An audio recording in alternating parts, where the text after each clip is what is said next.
Hey guys, All in Crypto here, and welcome back, ladies and gentlemen, for another YouTube video. I hope you've all had a great start to your weekends. Today, we're going to be diving into our daily cryptocurrency market update, and there's a lot going on right now. Crypto is largely in a period of uncertainty, along with the economy, along with markets across the board, the equity markets, the commodity markets are in a period of just pure volatility and also uncertainty given everything that's going on geopolitically. There's also before any of this geopolitical issues kind of sprouted up, we had a lot of uncertainty given monetary policy and given economies across the board. March 2020 is still what I would call one of the most significant events to date within the cryptocurrency market's history because it's really changed the game, and we're dealing with a lot of the repercussions of that today with a lot of added pressure. So we're going to be getting into it all in this video. One thing that I'm going to be reminding people of is that there's a lot taking place within the cryptocurrency market. This is a quote from Steve Wozniak. Essentially, he says, I think Bitcoin is going to 100K. What we're going to be doing in this video is going over a number of things. We're going to be looking at the Bitcoin chart, talking about really the overall sentiment. I'm going to be reminding you of this chart here, which shows long-term and short-term hodlers, which have quite literally, very accurately predicted the top and the bottom of cycles, of markets, of Bitcoin. And it's very revealing because, you know, we've often said, I don't think we're in a bear market. And people go, how can you possibly say that given the fact that crypto has been down for a sustained period of time now? You know, really a bear market is just a continued period of downtrend. Typically in the equity markets, it's 20% down and then you're calling it a bear market, but crypto doesn't dance to that tune. It's a very volatile asset, and we've seen time and time again crypto can have these big drawbacks and then actually go on to for more continuation, which is what we got just here. We're also going to be, you know, just showing you what's taking place, because it's amazing how many big companies, big figures within the financial realm are actually now jumping over to the crypto space. And here is another one. And I really want to be talking to you about something that I find very exciting, which is a taste of what's to come in the future. And that is eBay teasing digital wallet in investor presentation as crypto rumors swell. So it looks like eBay, and they have spoken about this previously, and they demoed a slide that actually saw the integration of a digital wallet, are moving towards allowing users to either have their own wallet on eBay, so it'll be an eBay wallet that you'll send funds to and be able to trade via that on, not trade, buy and sell things via the wallet, or maybe they'll look to do what a lot of dApps out there do and have a kind of import or a port for the likes of MetaMask and a number of other wallets to connect and then continue. So we're not quite sure, but this is the way. This is the way that I think the world is moving towards, in the sense that I think, you know, your merchants, eBay being one of them, businesses are going to look to onboard crypto because there's a profit there to be made, just like PayPal and a number of other companies have already done.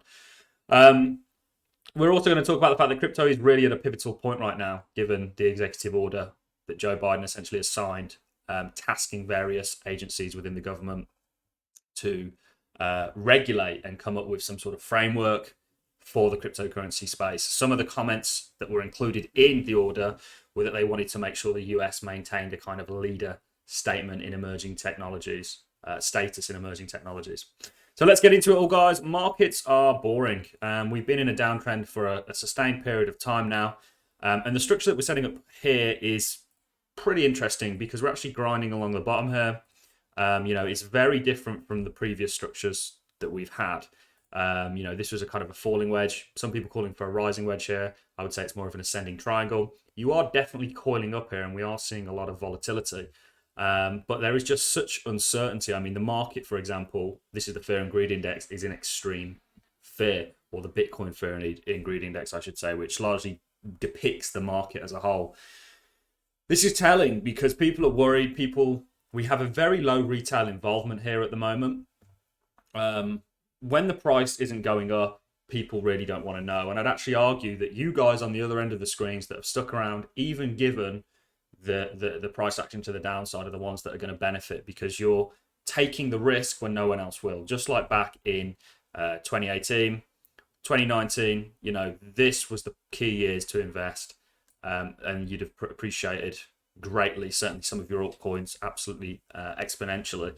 And I think, you know, when the price is down like this, it's always good to stay in markets and not take your eye off the ball. Certainly I made a lot more money from investments that I made back then than I have previously. You know, that's the whole kind of concept of investing, is leaving your money in somewhere over time and watching it grow. So the crypto market is in a lot of uncertainty. It is very pinnacle, the kind of moment that we're at, or pivotal, I should say, because so far from what we've seen of this order, it doesn't look too bad. But that doesn't mean that when in the next 180 days, which is how long this goes on for, they don't find something that could spin this on its head. And in many ways, we're kind of at the mercy of what comes out here in regards to the market. Now, Bitcoin, whatever comes out here, will survive. You know, it's a very resilient technology.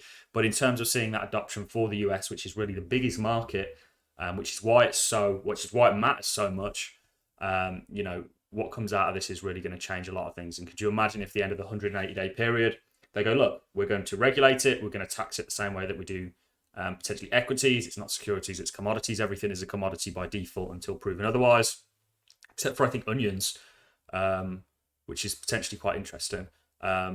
So that really sums up where we're at from a kind of regulatory point of view. Still a lot of uncertainty. People are trying to figure out what the economy is now going to look like, given the fact that we've got rising commodity prices and we've got a tightening monetary regime. Certainly the Federal Reserve will up interest rates. People going, I'm not sure if they will or they won't. They have no choice at this point. Even though they're only going to do it, in my opinion, by 25 basis points.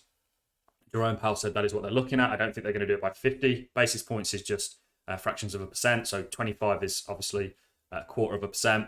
That's what basis points represent. People often get confused when I talk about basis points. You know, they're going to have to. It's only going to be 25 basis points, which is still, in the terms of tackling inflation, completely insignificant. But in terms of people borrowing and people's interest rates that they already have on things, it adds to a kind of restricting economy. And that will be the case with commodities rising as well. So that typically isn't the breeding ground for flourishing markets. You know, when no one's got money, it's not, you know, retail doesn't really push the markets like it would in a period that we had sort of coming out of 2020, where we saw the system essentially get flooded with money, and then markets benefited off the back end of that. This is really one of my favorite charts, because essentially this is pointing out long-term hodlers and short-term hodlers. And short-term hodlers, you can see, this is monitoring short-term hodlers, by the way. You know, you can see that when they're at the top, when they're at their highest point, that typically signals the top of the bull markets, and that's been previous. The reason I say that I don't think this is a bear market is because we haven't seen on-chain data. We haven't seen data across the board, really, not just on-chain, to suggest that this is territory like what we're moving into here. And in actual fact, what this is showing us is that your short-term hodlers, which have quite accurately called the bottom previously, are there today. Now, that doesn't mean we don't roll over again. You know, like I say, it's a very interesting structure that Bitcoin is currently setting up. And, you know, it is definitely coiling up, but it could be for a dip lower before we then see continuation. There's plenty of periods where, on a smaller scale, Bitcoin has kind of made these double tops, or what people call double tops, only then to surprise everyone and go in for that continuation.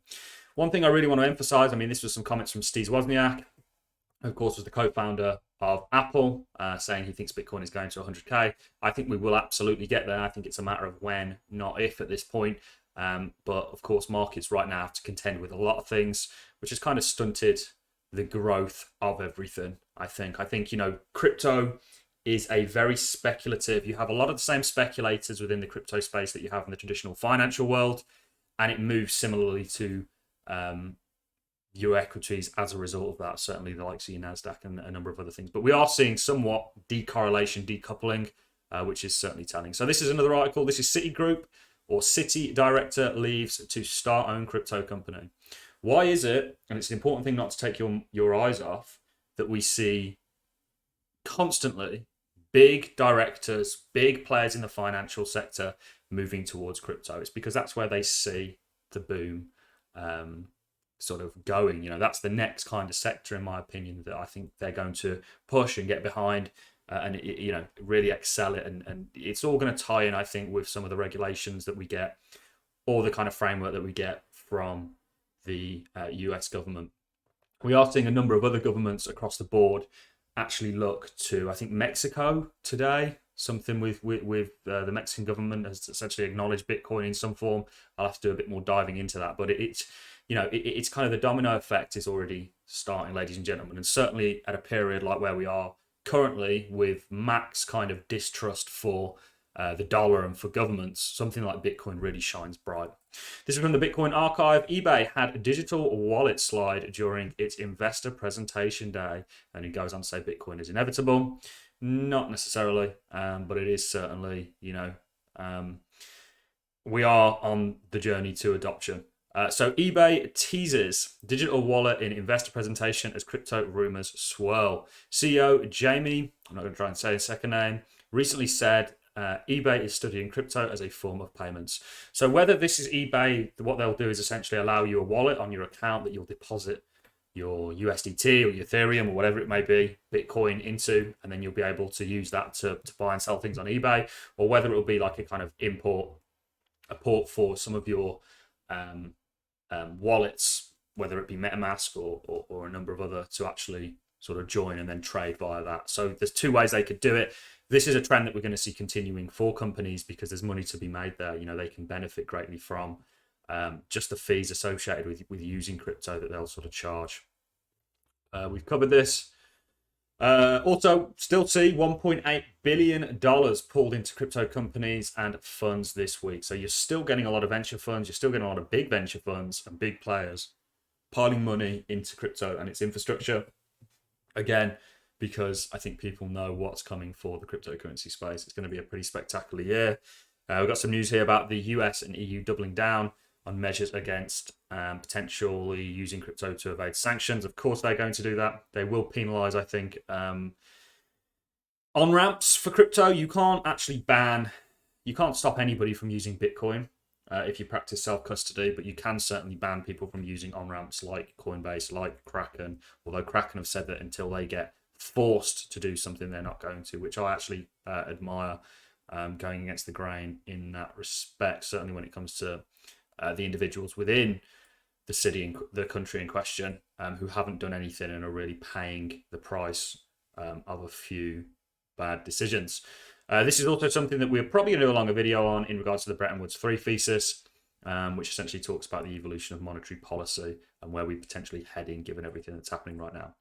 So that's really all I have for you in this video, guys. I'm going to love and leave you on that note. If you have enjoyed this content, a like is always appreciated. So is a comment. And I look forward to seeing you all in the next YouTube video. Thanks a lot for watching, ladies and gentlemen.